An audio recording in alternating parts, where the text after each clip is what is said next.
Babasahin mo sa 1 John chapter 2 verse 15, sinasabi dito, huwag ninyong ibigin ang sanlibutan, ni ang mga bagay na nasa sanlibutan. Kung ang sinong man ay umibig sa sanlibutan, ay wala sa kanya ang pag-ibig ng Ama. Ha? Huwag kanya ibig sa sanlibutan. Do not love the world. Pero sa Biblia, John 3:16, for God so loved the world that He gave His only begotten Son. Ha?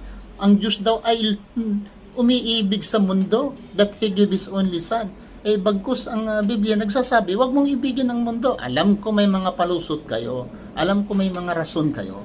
Pero hindi ba ito nagkakontradikto? Nga God loved the world and He gave His only Son dahil mahal niya ang mundo?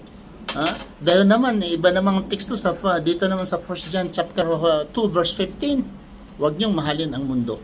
Saan ba talaga ang tama? Mamahalin natin ang mundo